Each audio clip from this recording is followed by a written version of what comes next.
كل القلوب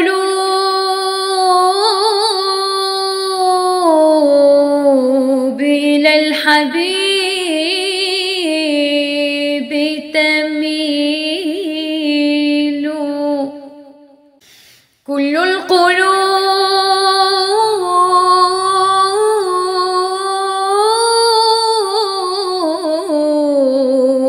إلى الحبيب تميل. ومعي بهذا شاهد ودليل. أما الدليل إذا ذكرت محمدا صارت دموع العاشقين تسيل. السلام عليكم ورحمة الله تعالى وبركاته. مرحبا بكم معايا في فيديو جديد، نتمنى تكونوا بخير وعلى خير. اليوم ان شاء الله في هذا الفيديو غنقدم معكم الرفيسه المغربيه. هذا الطبق اللي هو غني عن التعريف، طبق مغربي بامتياز. اليوم ما غاديش نركز معكم بزاف على طريقه تحضير المسمن والمرق، لان كاع النساء المغربيات حادقات ما شاء الله عليهم، كلشي كيعرف يصاوب المرق وكيعرف يصاوب يعني المسمن ديالو. اليوم مادام كنهضروا على رفيسه بريستيج، يعني غنشارك معكم طرق تزيين هذا الطبق. المهم بعجاله، انا استعملت بالنسبه للدقيق استعملت نصف كميه ديال الفرص ونصف كميه ديال الدقيق الكامل، يعني كنحيدوا ليه غير ديك النخاله الغليظه وكنستعملوه. كندلكوه يعني نصف، يعني غير شويه تندلكوه حتى كينسجموا العناصر، وكنخليوه بالفيلم، نغطيوه بالفيلم اليمونتيغ عفوا، ونخليوه يرتاح. كل ما ارتاح يعني كيعطينا الطوع وكيتطلق لينا مزيان وكيتورق وما تيتقطعش. بالنسبه للطريقه ديال التوراق كما كتشوفوا انا استعملت هنايا ورق الطبخ او بابي كويسون. صراحه هذا الورق كيساعد بزاف. هذه بالنسبه للبنيتات المبتدئات، اما تبارك الله الفحلات المغربيات راه تبارك الله حتى حاجه ما تتغلبهم. البنيتات اللي باقي مبتدئات هذه طريقه مزيانه هكا باش ما كيتعوج ليهمش المسمن ويهزوه في يدهم تيتقطع ليهم وما تيقدوش، ويعني خصوصا الا تلقات العجين، داك العجين الاخراني ما غيعرفوش كيفاش يتعاملوا معاه. هذه طريقه يعني اللي هي براتيك. صافي تنبقاو هكا حتى كنكملوا الكميه ديال العجين ديالنا كامله اللي عندنا. بالنسبه للتقطاع، انا صراحه الرفيسه اللي كندير مع وليداتي كندير رفيسه بلديه، الرفيسه اللي علمونا والدينا. التقطاع كنقطعوها بيدينا وكنديروا كلشي في الجميله، وتبارك الله كتطلع بنينه وغزاله، وهذاك الشيء اللي علمونا والدينا يعني تقليدي. دابا بما ان الرفيسه ولات كدار في المناسبات ديال السبوع وديال الحنه ديال 7 شهور وديال يعني ولات تتقدم بواحد الحله راقيه، وكنبغيو حنا كما كتعرفوا المغربيات عزيز عليهم التاويل وعزيز عليهم يحطوا اطباق يعني لان العين كتاكل قبل من المعده. لذلك بالنسبه للتقطاع حنا غادي كنقطعوها يعني هكا بالسكين. كاين اللي كيقطعها بالمقص. انا صراحه المقص كيضرني في يديا، انا لقيت ان السكين كيجي افضل. كنشدو بعدا كنفرقوا ديك الوريقات. شوفوا ما شاء الله كي كتجي بحال الورقه ديال البسطيله، ما شاء الله كتجي رقيقه. صافي كنشدو نديروا واحد الكميه يعني محترمه ديال الورق وصافي، وكان من بعد تنبداو نقطعوه بالسكين يكون ماضي، كيجي ساهل بحال الشكل اللي كنقطعوه يعني البقوله. المهم هذه طريقه كتجي الطريقه يعني في التقديم كتجي راقيه وزوينه. صافي وهكا كنقطع حتى كنكمل الكميه كامله. شو كي كتفك، حيت منين فكيناهم في الاول ما خليناهمش يعني مجموعين، شو تبارك الله ضيه كتفك.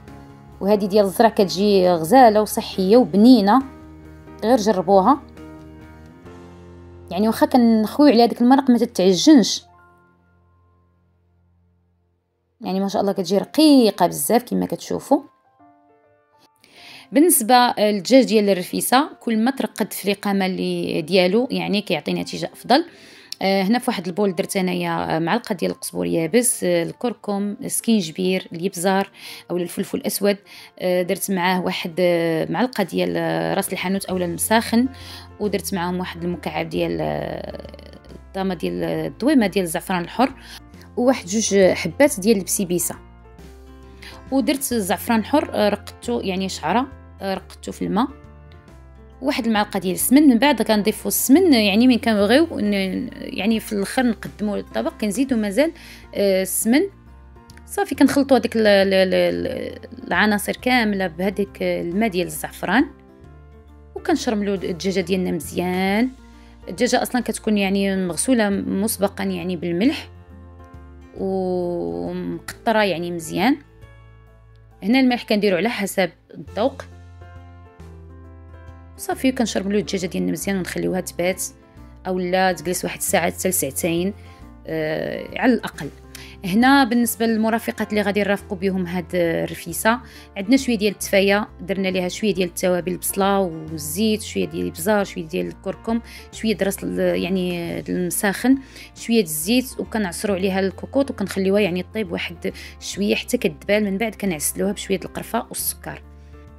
هنا الشريحه من بعد ما درناها في شويه الماء حتى طابت مزيان، كنضيفوا لها شويه ديال العسل وشويه ديال الزبده وكنرجعوها تشحر مزيان.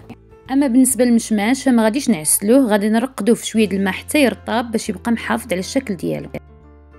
هنا غندير واحد الكاشير ديال الكبده اللي غنرافق به هاد الرفيسه هذه. كناخذوا كبيدات هكا، 2 ولا 3 ديال الكبيدات، كنديروا معاهم واحد 2 بيضات، 2 معالق ديال القزبور ومعدنوس، ايضا شويه ديال الابزار، شويه سكينجبير، شويه الكركم، شويه القزبور حبوب وشويه المساخن. كنطحنوا العناصر. من بعد كنضيفوا واحد 2 معالق ديال النشا، وايضا ما نساوش الملح وزيت الزيتون. كنديروا تقريبا واحد نصف كاس. كنطحنوا هاد العناصر كامله وكنديروها في واحد بالبغا ميكسور، وكنديروها في واحد ليمول اللي كتكون فيه محفره. المهم على حسب كل سيده شنو عندها في البيت ديالها. من بعد كنطيبوهم في البان ماغي في الفرن وكنحصلوا على هذه النتيجه الرائعه. هنا ايضا درت واحد العشيشات بالكنافه، دهنتهم بالزبده ودخلتهم الفرن. الدجاج ديالنا كنشحروه واحد شويه، من بعد كنضيفوا ليه البصله وكنضيفوا ليه الثومه يعني ريوس كبار، وكنضيفوا ليه عاد زيت الزيتون. في الاول كنشحروه بلا زيت، كنضيفوا عليه يعني الربيطه ديال الربيع ديالنا وكنمرقوا وكنسدوا عليه يطيب. من بعد غاد من كيطيب الدجاج عاد كنضيفوا كميه ثانيه ديال البصله. بالنسبه للحلبه والعدس ما كنطيبوهمش مع المرق، كنشدوا العدس كتطلع فيه الغليه وكنحيدوا داك الماء الاولاني لانه كيكحل المرقه. كنحيدوا داك الماء الاولاني كنخويوه، ومن بعد كنضيفوا ليه شويه المرق من المرق اللي طاب فيه الدجاج وكنعاودوا نرجعوه يطيب. والحلبه حتى هي كطيب بوحدها. كنشد واحد الكيغدون كندير فيه ديك البيضه ديالنا ديال السمان اللي زوقناها بورق الذهب. كنجيب المشماش اللي رطبنا في الماء، ما كنعسلوش، غير كنرطبو باش كيحافظ على ديك يعني القوام ديالو.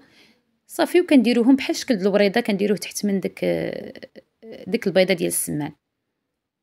هادو هما هادوك القوالب اللي عمرناهم بالكبيده. هادو العشيشات اللي درنا ديال الكنافه، حمرناهم في الفرن، دهناهم بالزبده وحمرناهم. هنا الشريحه من بعد ما طيبناها في الماء عسلناها بشويه العسل.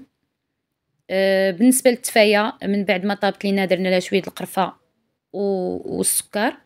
ايضا التميرات حيدنا لهم العظيمات، عندنا شويه ديال اللوز مقلي، شويه ديال الكركاع والبيض السمان، شويه ديال اللوز افيلي، شويه ديال حب رشاد وشويه ديال البافو. المهم التزيين دائما كيبقى على حسب الذوق وعلى حسب كل سيده وشنو متوفر عندها في البيت ديالها. صافي دابا غادي ناخذ ديك العشيشات ديال الكنافه وغنشدو ديك البيضات السمان، غادي نديروا لهم الرويس ديالهم في حبوب الخشخاش اولا البافو، وكنحطوهم في هذيك العشيشات. كيجي رائع المنظر ديالهم، اكثر من رائع، كيجي بحال شي عشيش ديال شي دجاجه. وكميه اخرى من بيض السمان غادي نفندوا ليها الرويس ديالها في حب الرشاد. المهم بالنسبه للتزيين كما قلت كيبقى على حسب الذوق. حنا هادشي كنديروه غير للضياف، اما الرفيسه اللي كنستعملو في الدار حنا كنديروها بالعاديه بدون تعقيدات. هنايا بالنسبه لهاد الشريحه هذه اللي عسلنا صافي كنشدوها كنديرو فوق منها واحد الحبة ديال الكركاع. بالنسبة للتميرات كنعمروهم بديك الحبات ديال اللوز اللي قلينا.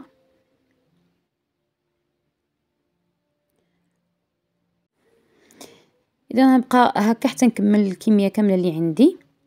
هنا راني استعملت غير شويه شويه داكشي اللي كاين في الدار.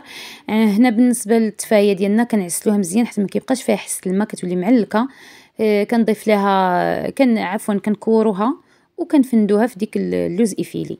بالنسبه لهاد الكبيدات الكبده اللي درناها على شكل كاشير راه ممكن ما نستعملوش هاد القوالب السيليكون، ممكن نديروها على شكل يعني نديروها غير في الفيلم اليمونتير مع البابي كويسون وندخلوها يعني نحطوه يتبخر اولا نديروه في بان ماغي ومن بعد نقطعوه دوائر صافي. وكتكون هذه هي النتيجه النهائيه. انا عمرتهم شويه د اللوز. بغيت نشكر كاع الناس اللي كيتابعوني من داخل او خارج الوطن. نتمنى الفيديو ديال اليوم نكون نال اعجابكم. دمتم في رعايه الله وحفظه. مع السلامه.